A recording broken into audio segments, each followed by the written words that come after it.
Welcome to Lockin with Deb and Pear. I'm Deb. I'm a real estate agent, the Real Estate Sherpa. I'm Per. I'm a loan officer, soon to be with Mortgage One Northwest, I hope.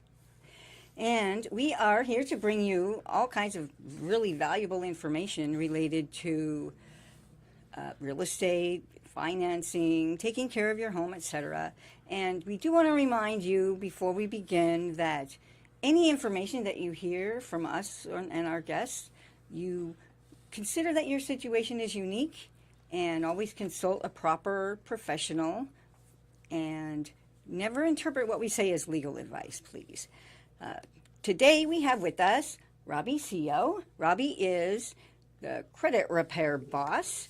Welcome, and thank you, Robi. Hi, thank you, first of all, for inviting me to speak with you today. Okay, Robi.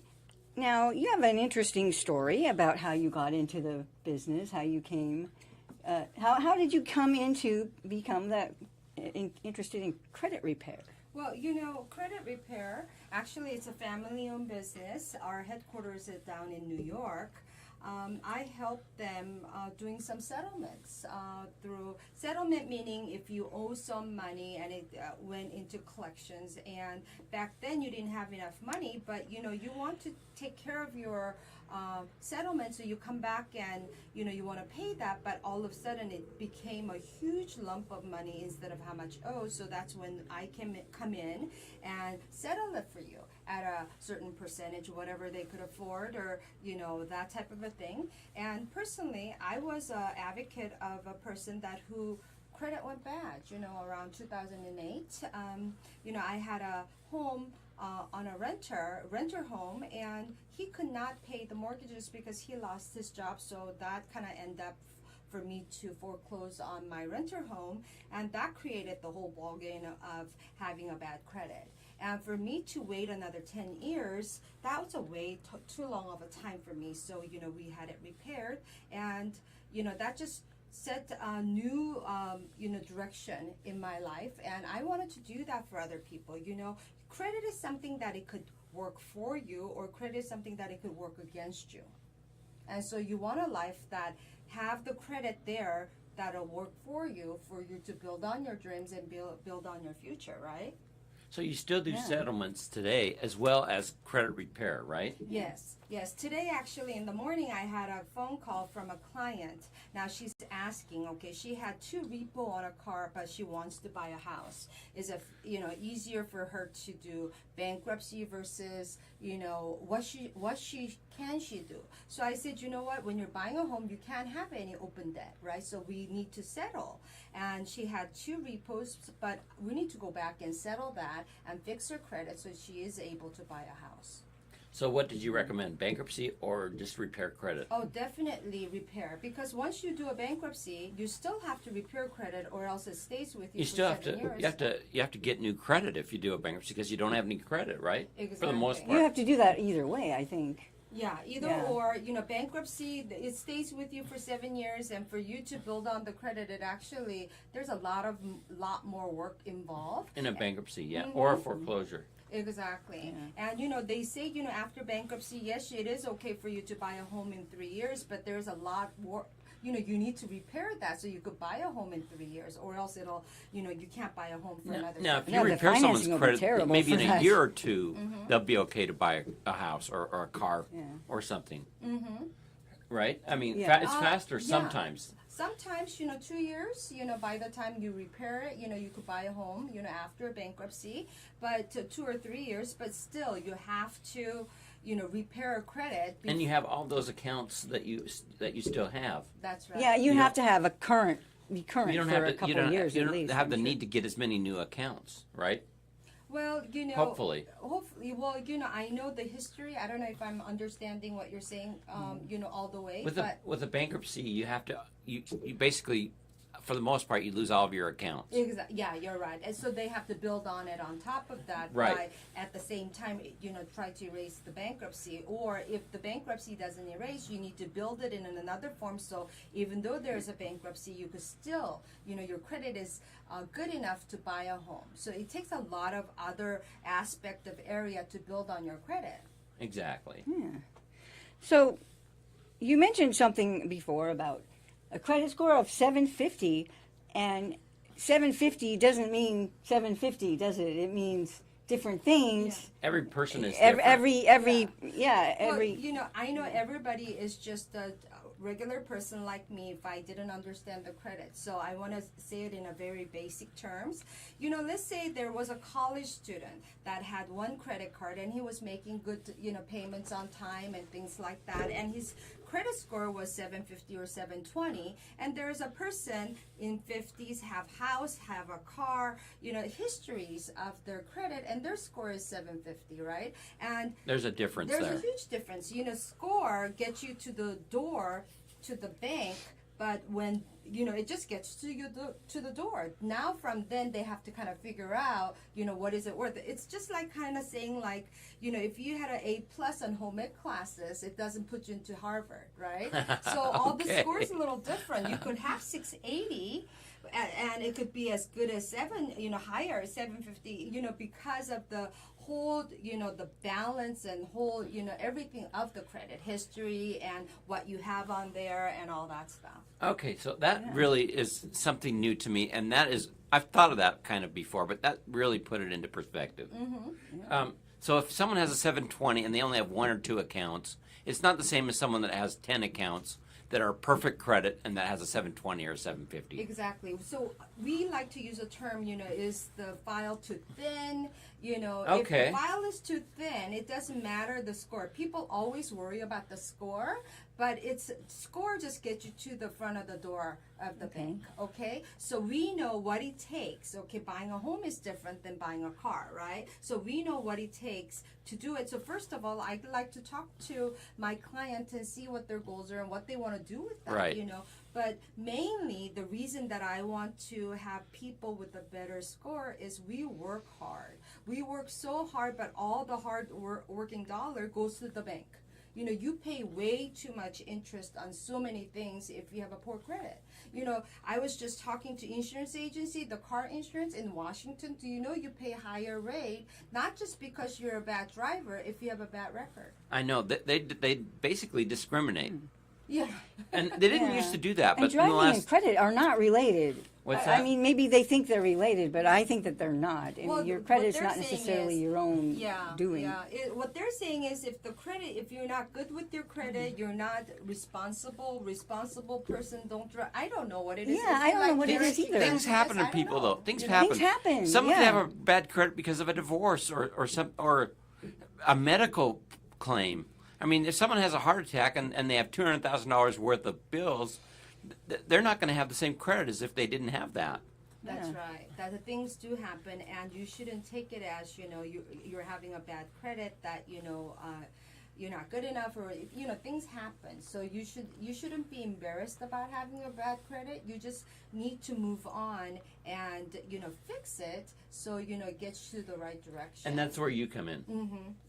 And that's where, and I could help just about anybody who needs to improve their credit, anything to do with the credit, and they ask me, they worry about how many negative items can they be removed, and do you charge per negative items and things like that. But no, what my focus is, after what I do for you, how your life change, from not having a credit and, having not even a credit card, not even under $300. And, if emergency comes, you worry about that. In the middle of the night, you worry, what if I lose my job?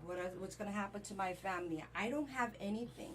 I don't believe I'm paying credit It's nice cards. to have something there just in case of a rainy day or an emergency. Exactly. But let's say you had a credit card that you own nothing, and you had a couple of them that had 10,000 and 20,000 or a little bit more. If something happened to you, then you don't have to worry about it. There is something that's going to protect you, right? It's almost like an insurance. If you have a good credit, you just make sure that you are ready for a rainy day. Yeah. Yeah. And if you've had bad credit, it may be a really big deal, a really big job to try and get back on your feet, because of course all of they add late fees upon late fees, and there's overdraft fees, and they charge you higher interest, and so they make it really prohibitively impossible I to know. catch up. I know. And one of the bad things is, schools don't teach you about credit. Government don't teach you about, you don't learn. First thing you do when you go into college, they give you a credit card. It could be $500, $700, and these little, these young kids, They just spend they it. spend it thinking it's free money, and because of that it's not the spending is wrong. It's just, and they forget to pay one late payment, two late payment, and that just kind of ties them up for next 7 to 10 years. And because of that, they're paying, instead of 2%, 3% on their car, brand new car, they're paying 21 to 29%. Now they're paying the double for the car value just because they made one simple mistake of using it wrong or didn't know how to take care of the credit card. And I find it really also a little disturbing that, well, the schools don't teach about credit, which they really should, but neither do parents. No, Parents, parents they don't don't talk talk to about their that kids either. about money. The kids grow up and they have no clue how much the bills are, or what happens if you just make the minimum payment on your credit card. They just have no clue, and it's not their fault. I know. Somebody needs to be teaching them, and That's it's right. probably their parents, but I have Parents 4 maybe kids, don't even so understand. when they were growing up, I would I remember going to a market or something, and I said, honey, I don't have money. And Kayla, my daughter Kayla, she goes, Mom, write a check. Yeah, there you go. Just Or write a use check. credit card. Like, write a check. That's what she said, and she was only 7 or something, and that's how little they know, Or Just write a check. You're the bank. Yeah. But anyway, that's why I think what people don't know is, when credit went bad, why tie your hands and feet for 7 to 8 years? And when the credit, if somebody's asking for, do you want to open a credit card, anything to do with credit, they kind of hide and not talk about it, and they're always paying cash for everything, which I think that method is good. I think it's great. Yes, That's what I did you all gotta around pay age. Depending on how you do it. Exactly. I don't believe I'm paying interest on credit cards, but we live in a society that credit is important in our life, and for us to have the credit score high enough, that bank's gonna determine, okay, I'm gonna let Robbie borrow, $200,000, and what is the lowest that I'm gonna have her charge on the interest. That is all determined by my credit score, right? But the credit score is only created by, okay, what is my credit worthiness today? When I could go out, and what is the credit, through my credit, how much can I cash right now, liquid cash? And that only determines by the credit cards that you have or line of credit. And, having those, if you have good credit, you're going to have 0% interest for up to a year and a half. Or if you don't have a balance on it, it doesn't matter if you charge car on it. If you pay that off next month, you don't pay a single interest rate. So it's not the credit card, it's your credit score that determines, or you're paying for the interest, right? Right. Yeah. And speaking of 7 to 10 years, that is a huge chunk of your life. Seriously, if you're going to live to be 100, it's 10% of your life. I know. So, I mean, to wait that long to And try and do anything. You can only work a certain Yeah. years, right? Because we grow up some, we get educated. But I have to say, we live in a great America. There is other countries that my mother country, I'm Korean, and I came here when I was 12. But I know those countries, once you make a mistake, or different countries that I don't know completely, but even your parents have to pay for your children's debt. I mean, it just moves on. Really? Oh yeah. Wow. So once you made a mistake, for you to get out of that system, it takes a lot longer. So the than United that. States is really good in that regard. I definitely think so. Yeah. Everybody Definitely. complains about the Okay. credit bureaus, but you can recover. You could definitely recover. And I talk about if your plumbing went bad. I guess if you YouTube it and you spend hours on it and lots of mistakes and things, you can maybe fix it on your own. Same thing with credit. You know, if you want to do your dispute and all that and call them, I think you could do it on your own. But there is a lot of emotions involved when you go into collections and they come after you and things like that, and you don't have the right terminology or you don't have the right education. I don't think you could do the right job. So that's when the professions come in. I put my, I'm good at what I do. As loan officer, I leave everything onto a loan officer when I'm buying a home, and when I'm buying a house, I leave it up, onto your profession to do what you do, right? It's good to use the expert. Exactly. Right. That's what I'm trying to say in a long term. Yeah, and I think you get a lot farther. You mentioned the language, the terminology to use, but there's the other factor, the emotional factor. What if you're talking to the creditor, they're not going to play mind games and emotional games with you. Exactly. If you say they're going to have to negotiate with you, whereas like let's say if I call them, they would say, okay, so we'll schedule a payment for this date, and after you just told them you won't have money, and you can't, they play those kinds of games, and they're really pushy, I think, and that's their job, and I understand that, but it just came into my mind, we do like settlements in effect that one of my loan officer that I work with, her client was ready to buy a house, and when they went through the loan, the repo of a car came up. Okay, so she could not buy a house, and the repo was like 11,000. I can't remember exact same, but I was able to go in and settle that little bit less than a half. So after 2 days later, we got the letter, and she was able to buy the house, and this all happened within 5 business days. That is wow, amazing. that's amazing. And that's big, and that took a little longer because she had to come up with that $5,000 or whatever it was, to pay off, and things like that do happen. So we come in. I think I save my client a lot more money than what they invest. 100% true. With bottom of my mind. I'm sure that's true. I'm sure. Yeah.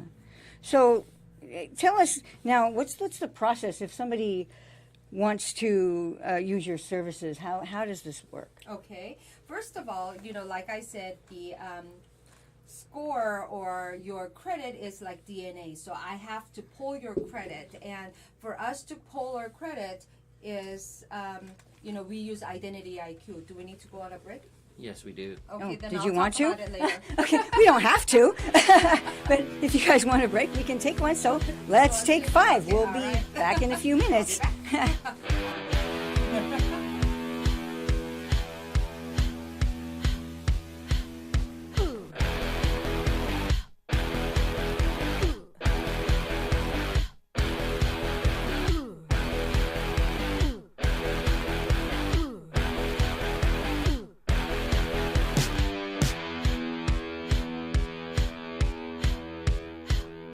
Okay, welcome back. And we're talking with Robi Seo. She's the credit repair boss.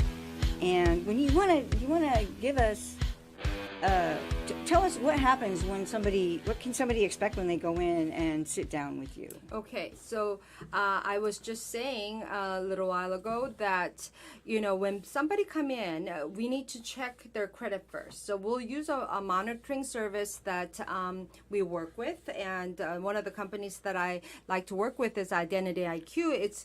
We do a soft pull, which meaning that it doesn't go onto your inquiry, so it doesn't affect or ding your credit. So when we do a soft pull, it's very accurate from 3 different bureaus, and it is very detailed how many accounts you have, closed account, delinquent, derogatory account, when the last account was open, and all that. And Does it give a credit score?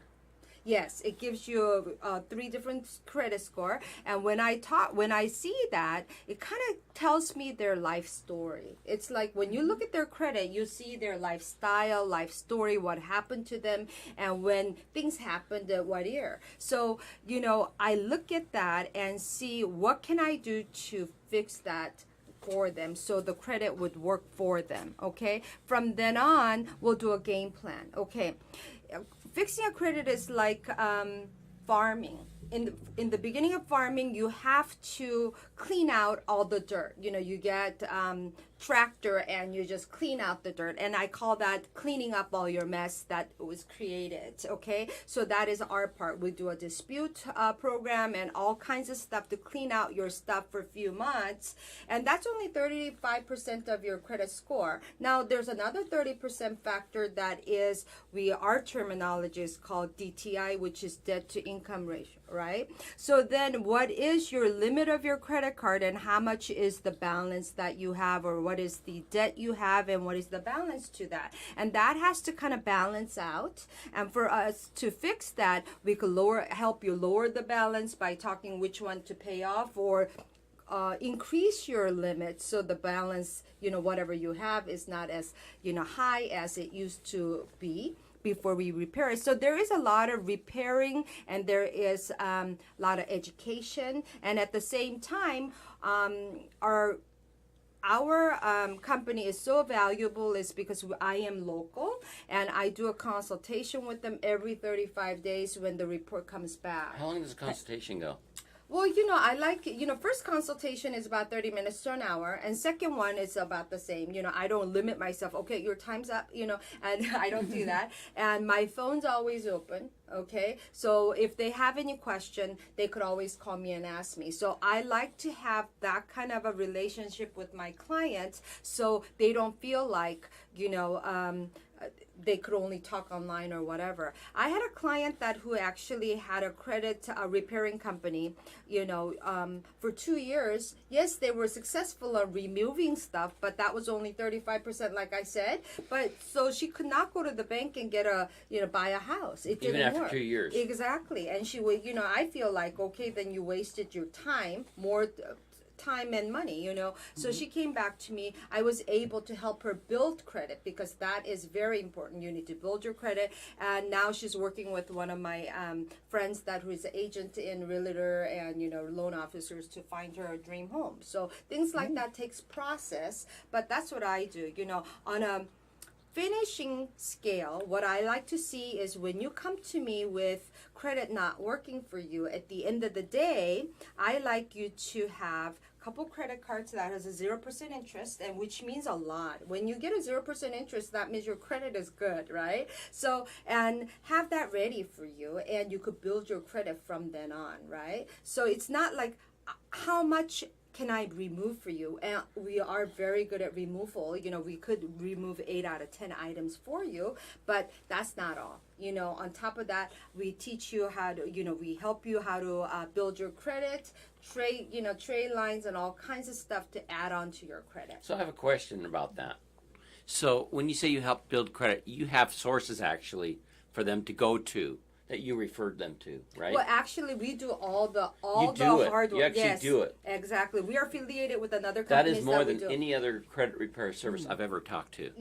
What they need to bring is 3 things: driver license, their social security card, and their utility bill, and whatever the collection letters they have. And that's the hardest job that they've done, okay? So from then on, we take all the headache, and we take all the hard work for them, and we do all that. You don't have time to put your hours and put your headaches into fixing your credit. That's where we come in. We do all that hard work for you, and we do a very, very good job. I'm sure you do. Thank you. Yeah.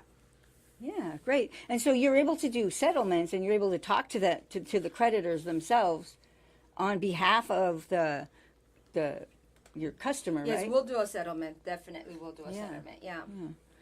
Okay. Do you have to have a contract to do that, or do you have a letter that says that you have permission to? Well, yeah, we'll work all that with the client. Okay. How to do that, and it's everything we do is legal, and we do it right.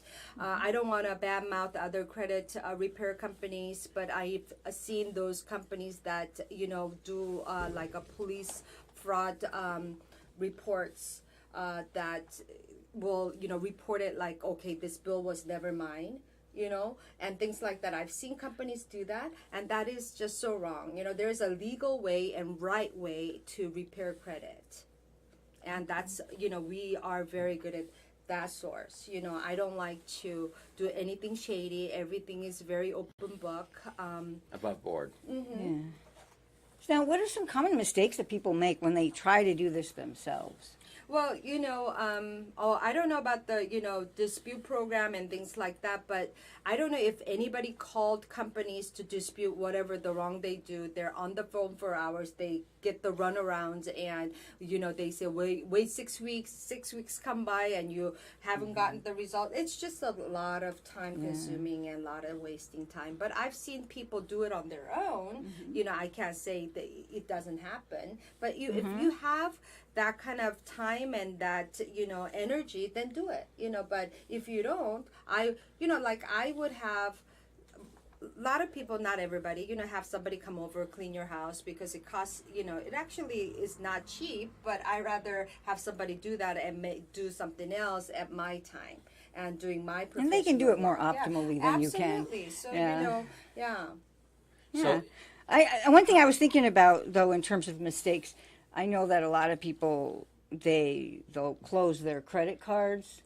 Yeah, you know, Right. history of the credit is very important. Once you close the credit card, that you're starting all over from the one that you were opened, right? So, so many people come to me and said, I want my credit repair, but I don't believe in credit cards, so I use everything in debit. I mean, that's okay, but you know, if you don't believe in your credit card, you shouldn't believe on credit system that, you know, you could buy a house in a higher credit. Pay cash for Yeah. the house. Also, Exactly, let's yeah. talk about using your debit card.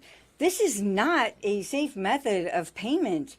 We're talking about your checking account, and it's if you get skimmed, like you put it in the wrong machine, At a gas and station. it gets stolen, and then you can't even access your money if somebody takes out too much. You know, they Oh, try you and know, I charge too never much. thought of You that really way. need a credit card to protect you from fraud, etc. And you know, it's better to just pay it off every month and don't Yeah. have interest rather than use a debit card. I'm just really One of the big on reasons that I like using credit card is it kind of tells me how much, you know, it just a little easier for me to look how much I did my spending this month and what is budget, because I like to stay on the budget. Okay. Yeah. Okay, so we need to get this wrapped up. Okay. So why don't you tell us first of all how if anyone has questions, how they can contact you. Okay. By the way, I like your necklace. It's Oh, very cute. thank you. I got that in Chengdu. Okay. But anyway, you know, the consultation is absolutely free. So, you know, you could contact me at Robi at creditrepairboss.com. How you spell Robbie?